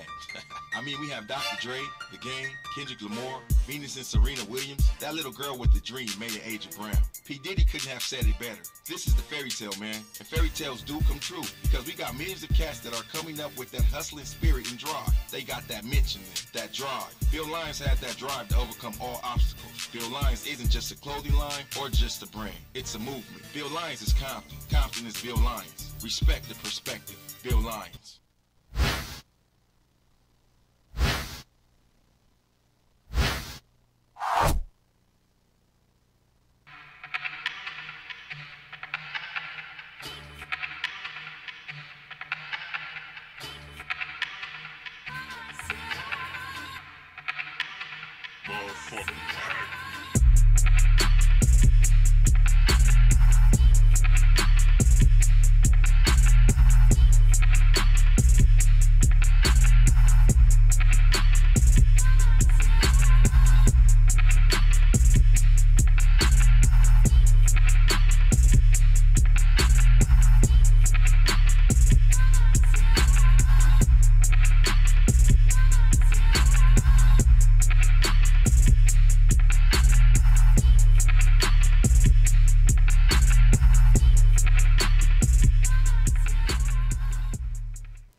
We are going to get into a little bit of lovely. Aaliyah told me to say, what's lovely in your life? Come on. That's how I want to be introduced today. What's lovely in your life? What's lovely in your life? What's lovely? Okay, so today we're going to talk about 5 foods that you need to include into your hair care regimen. And this is from crunchybetty.com.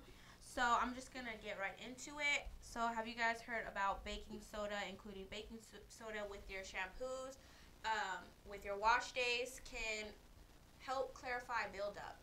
It's a really good tip. I didn't hear so, yeah, you just include like 3 tables. What, you never heard of that? No, I never had to put baking soda in your hair. Yeah, yeah. All of these tips are for people with all different types of hair. So it's for people with the thinner hair, the curly, the kinkier hair, you know, all different texture types. So, all you do is just put some baking soda, a little bit, like maybe like 2 tablespoons of baking soda, and then some water to kind of dilute it a little bit, and your shampoo, and just mix it and like kind of just massage into your hair. You don't ever want to scratch because you're exposing your scalp that way, so you just kind of want to massage, and that will promote hair growth and stimulation with your hair follicles. So that's my first thing. My second thing is eggs.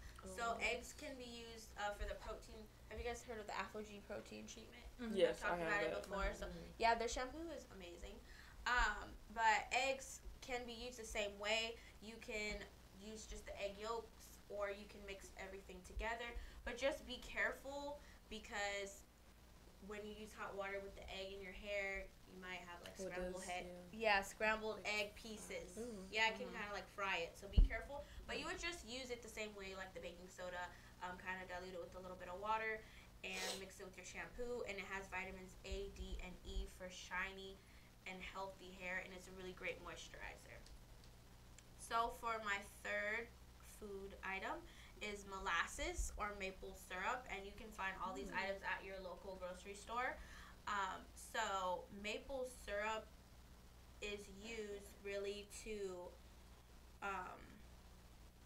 kind of like add, I feel like it's like honey, the same way honey adds moisture and shine to your hair. You can use maple syrup or molasses, but you want to use the pure maple syrup, not the maple syrup you put on your Lego My Eggos or nothing like that. Like, you don't want to use the artificial corn syrup, maple syrup. You want to use that pure, maybe from Trader Joe's or like Sprouts or something like that. So for maple syrup, you just want to kind of use it as like a thick scrub and leave it on your hair for about 20 minutes, kind of like a deep conditioner, just to add and to open up those hair follicles, to get in the for the moisture and all of that.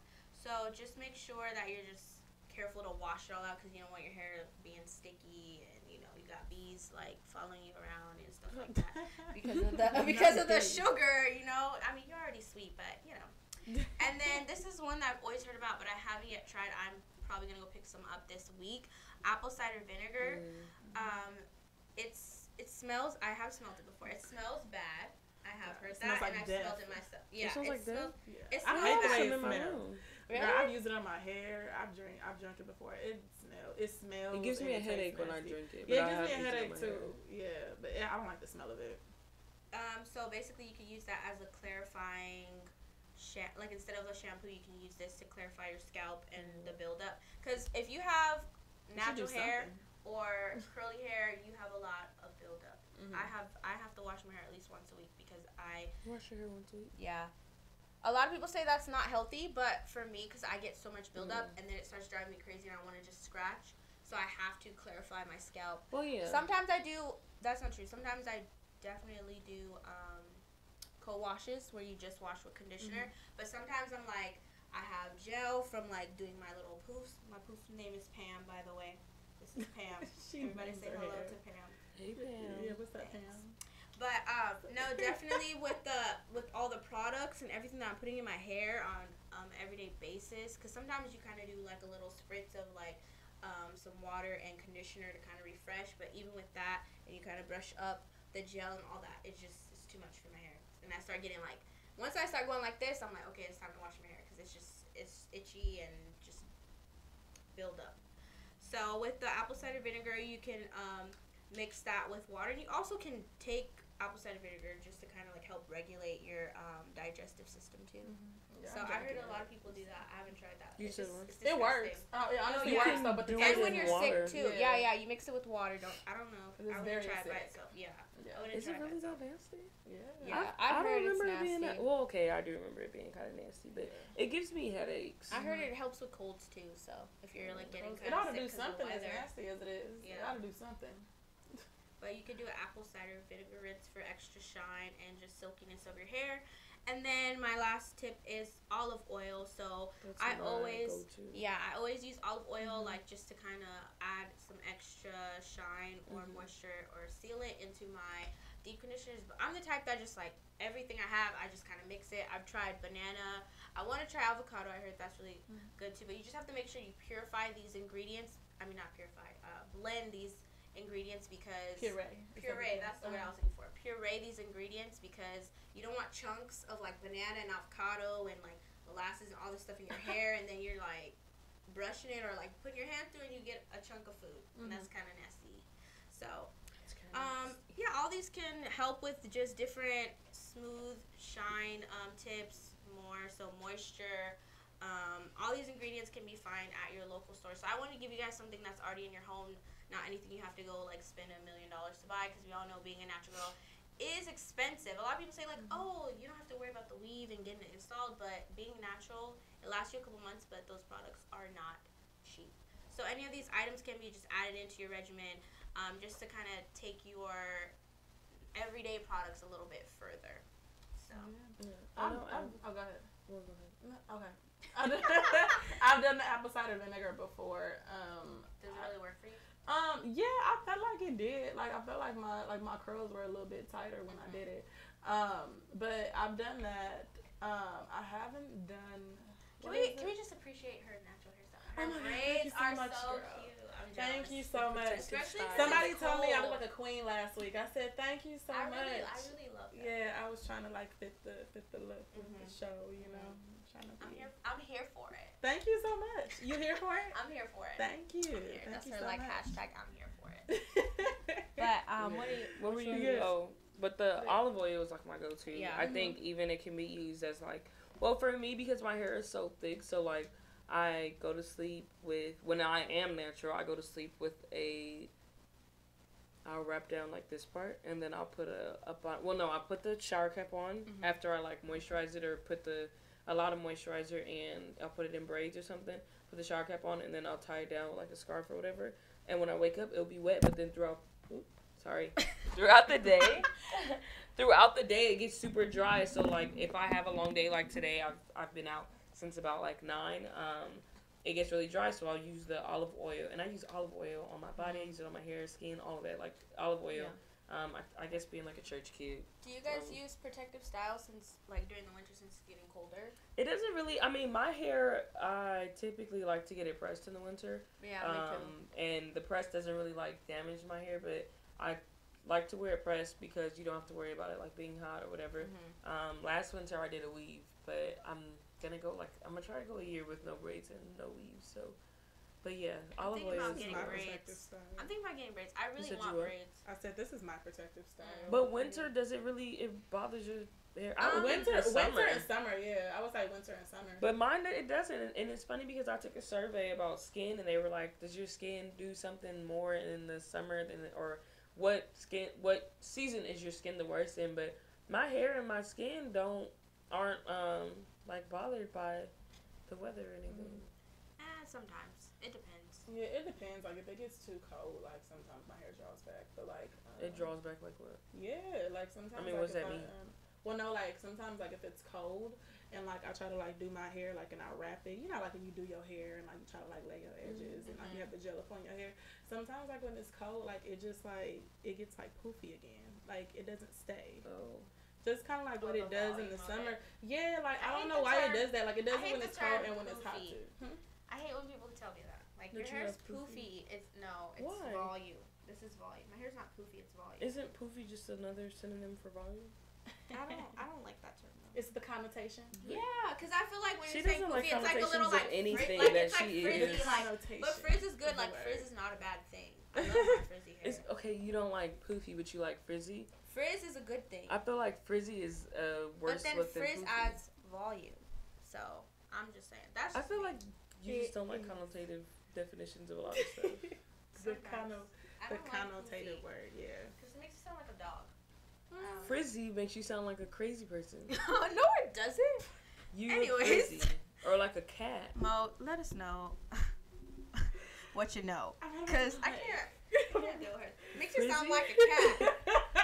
I'm just telling you, I don't like the word poofy. Y'all are funny. It's volume to me. Okay, we're going to have this debate during the break.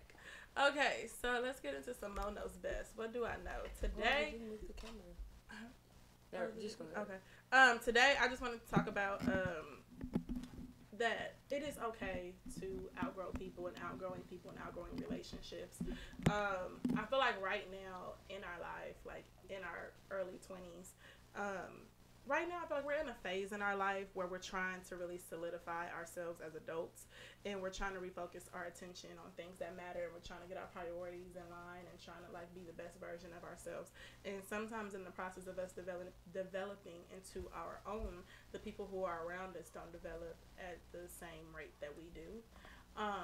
And I think that it's important for us to be able to surround ourselves with like-minded people, and knowing when you're outgrowing somebody and knowing when to distance yourself. Me personally, I feel like there's nothing wrong with distancing yourself. Like me personally, I try to be the best version of myself. Like I'm constantly trying to be better, and I'm always constantly trying to do things to where I'm challenging myself and to where I'm pushing to where I'm better than I was than the day before. So if I don't have anybody in my life like as far as friends that are trying to match that, or anybody who's trying to work upon themselves and be the best version of themselves, I really can't rock with you like that.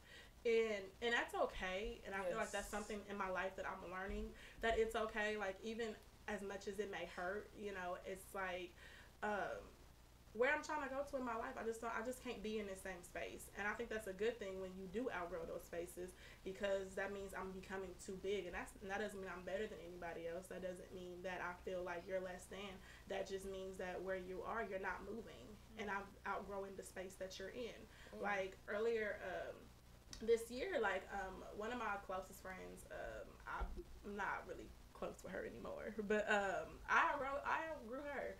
And, you know, I don't have no beef with her. I mean, I don't have any problems with her. I don't dislike her. But at the same time, I knew that the time was up. Like, I've outgrown you. Like, even though you and I have been friends for years, it's like, if you still want to be, you know, in the same circle with the same people, gossiping about the same thing, talking about other people, talking about each other, like, I can't really get into that with you. Like, if I can't sit down and have a conversation with you about what your goals are, about what's going to happen in our future, if I can't come to you and talk to you about some real stuff, if I can't come to you and talk to you about my problems or when I need help or when I need some advice, when I need an encouraging word, then yeah, I can't really rock with you like that. And if all you want to do is just call me, like, whenever there's a party that's going on, or whenever you want to go here, there, and everywhere, but yet, like, I can't talk to you, like, when I actually need a friend, then yeah, I can't. Like, I think that it's okay to outgrow people and where I'm going at. And where I'm going in my life, I just feel like I just need to filter through the people in my life that are not really about things. And I feel like now, during this time in our life, it's okay to filter through those people. I think we're in the filtering phase. So where it's like either you, I don't know if y'all saw Jasmine Shinny over here, but it's yeah, filter through them. Like it's okay to not be cool with somebody. Not saying that you don't have to like dislike them or anything like that, but I just not gonna kick it with you like that like I used to. Like it's no beef with you, but it's just that who I am right now, who you are, doesn't fit into my equation of who I am. So I ain't gonna beef with you, but you know it is what it is. It is what it is. Right. That was pretty straightforward. It was straightforward. Like, how y'all feel? I think it ties into something on my show Saturday, I talked about connecting with your inner child, which we talked about last week too, but realizing that you have a right and it's very okay to like voice your opinion and be intentional about your relationships and what you're doing. And like, you know, when we were a kid, something would make us feel negative and we would probably go home and tell our moms like, or our dads, I don't want to go over there. I don't want to be with that friend because they made me feel negatively. But there was nothing that told us you can't feel like that. And then as we grew older, we felt like we had to take on certain things because we're adults or whatever. But it's like, no. The same way when you were a child and you told your mom or dad that you didn't want to go over to that friend's house because they, you know, maybe talked about you or maybe they didn't let you play with their toys. It was a negative feeling. And that caused you to move away from that negative person. So I think as we get older, like, we do need to understand, like, yeah, you mature, but there were things that were very pure in our childhood that we were able to voice things and get away from things, and we've gotten away from the fact that you have a right to be who you are and be in whatever environment and be connected to whatever energy you want to be, you know, a part of. But, yeah, the connecting with, that's like this new series that I'm going through, like, through research and just being able to connect with myself. It's like this new, in my journal, it's all about right now. It's just like connecting with your inner child and all the aspects that we lose as a child that can be very, very helpful, you know, right now in our lives as adults. Right, I agree with you. And just kind of like what we talked about last week, like it's okay to protect your energy, and that's a part of protecting your energy, and is being able to filter through those people like who really ain't about. Not saying they ain't about nothing, no, they just ain't about what you about. Right. So I mean, like I said, it's okay to feel like we don't vibe as much as we used to, because like as you get older, your conversations start changing. You know, like your priorities start changing, and like your focus starts shifting. I know one thing that I do is I always part of my daily prayer is I always pray that God enlarges my territory.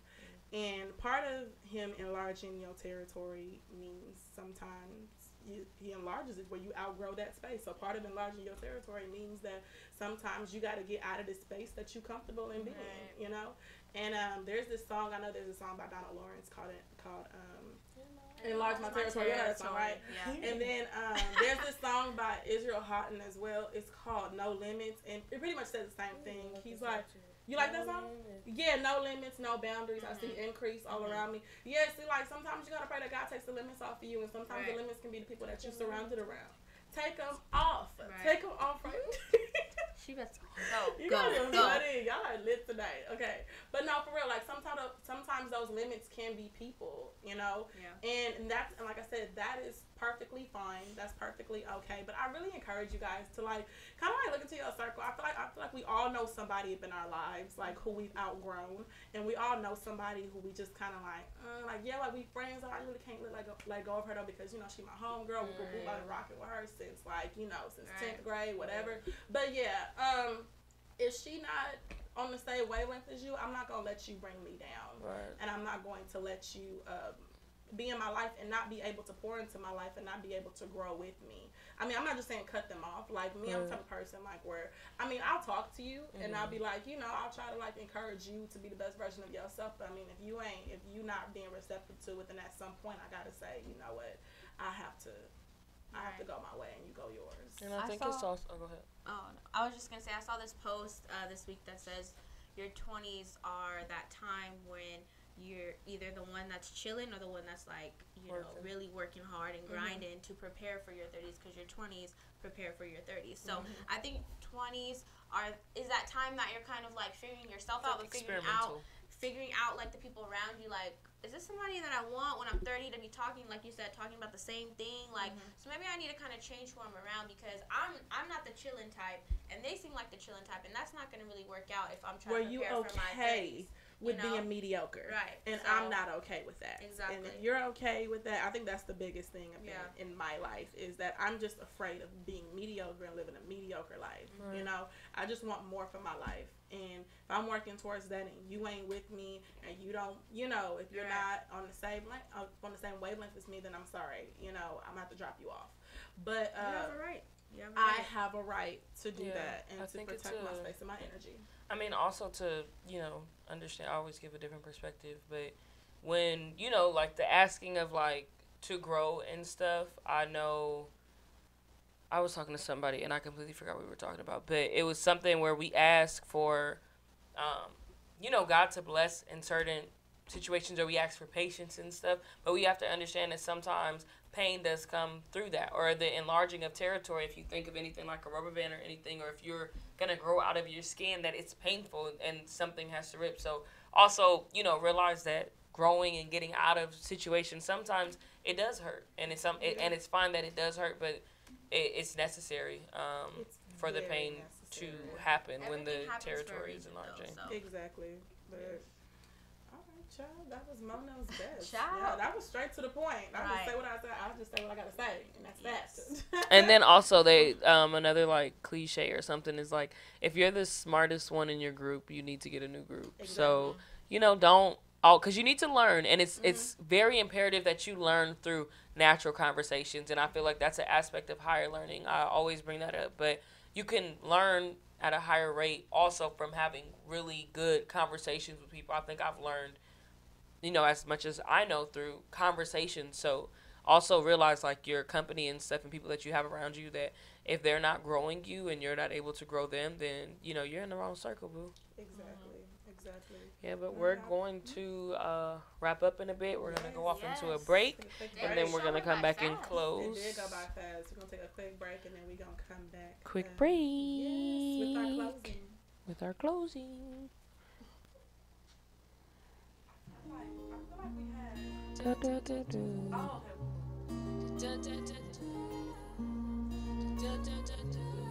I still have to be able to be true to myself.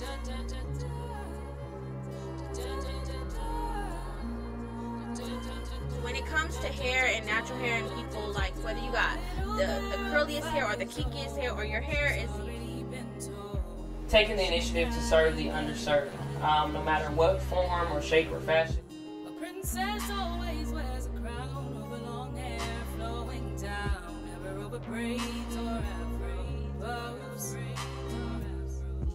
Well, I was that little girl learning hatred for my curls, and I tried to burn them straight till a new reality broke through and settled over me. That God herself.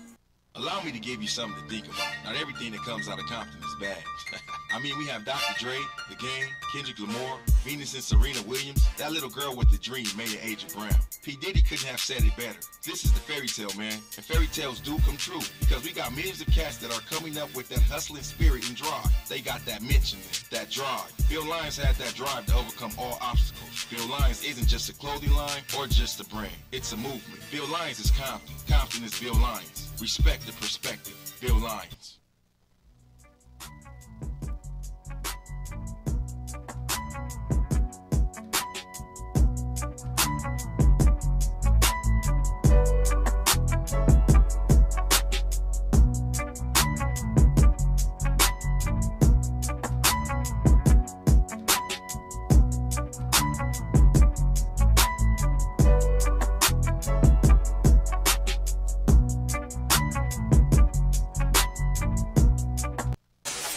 The Hub Radio.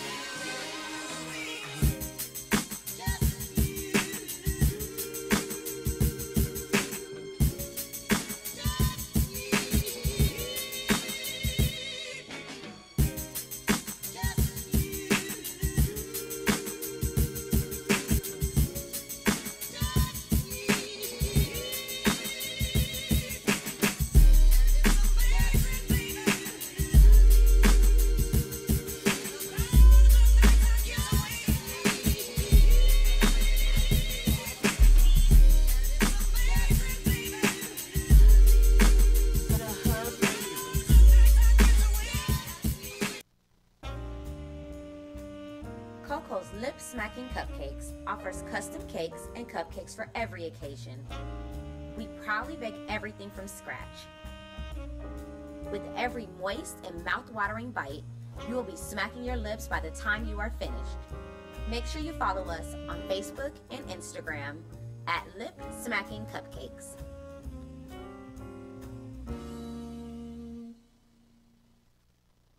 Cleanup Man. We provide professional, affordable, dependable services from carpet cleaning and upholstery to flooring, 7 days a week, same day or by appointment. So call, text, or message 562-279-6488 for service as good as advertised.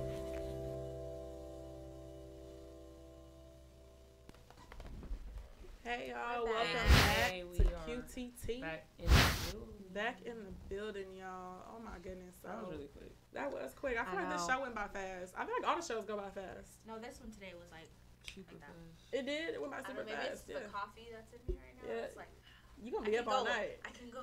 I don't know why you decided to drink coffee. Cause at 9 o'clock if at night. honestly, if I didn't have coffee right now, I would have been like this, slumped over. You gonna Like, be up all You gotta be a night. natural head like me. You don't drink coffee. I honestly don't ever drink coffee. Just when I need that like energy boost. Why does Aaliyah always say she don't do This- stuff I that she do. does? You This is have literally a cup like the of coffee. This is the first time I've had coffee in months. That's what I'm saying. I don't regularly drink coffee. Like I don't drink coffee unless I'm like dead tired, But which is don't she very always rare. do that? No, No, I'm just saying. she always guys. Where's the camera? I gotta look at. Aaliyah, I'm more whatever. of a tea drinker myself. I think it's that one. Aaliyah I'm always rolling my eyes at her. is the person you'll be like, I'm not. oh, your hair is Because like this. she's No, gonna it's because she's the not. type that's like, oh yeah, so you drink coffee all the time. I'm like, no, I just. This I didn't is like say all the time, This you is just like the drink only coffee. time I drink coffee, like when I'm dead tired. Like Which is a somebody blue will be like, moon. oh, you go to the Hub Radio? No, I'm just there on Tuesdays. Like, that's something that Aaliyah would like. You always do that, Aaliyah. What? No, Like, I don't. What? I don't. First off, The makeup first thing, of all, and then we talked about something else. First of all, I don't, because I'm saying I don't. Okay, how about I? Let me change my statement. Let me get a little closer to the mic. I don't regularly drink coffee. Right, but Let do me say you that. drink coffee or not? No. Today I have coffee. No, I don't regular drink coffee. I'm more of a I've been trying to drink water. Not every day. Do you drink coffee? Whether it's every blue moon? Times, yes. No. Every no. Every blue moon I drink coffee, but not all the time. That's why I said I don't regularly drink coffee except for when I'm dead tired, which is very rare. Where I'm like I need something to keep me going. Alcohol, except for when I usually try to drink. I usually try to drink smoothies to oh my gosh, for the energy. We gotta get. I don't understand. Honestly, I said what I said. That's what I'm gonna say. Okay, but for someone to say I don't drink coffee, I don't drink coffee regularly. No, but do you drink coffee? Do you drink coffee? I'm on my back. Do you drink coffee though? I don't regularly drink but coffee. Yes, you can only say yes or Some no. people drink coffee every single day. Is that my question? I'm a tea drinker myself. Yes, you can only say yes or no. Are we really having a discussion? Yes. That's not a yes or no question. Do you drink coffee? Because then I'm going to say, are you natural? And then you're going to be like, what were you going to say? No, my hair is pressed. But you're still natural.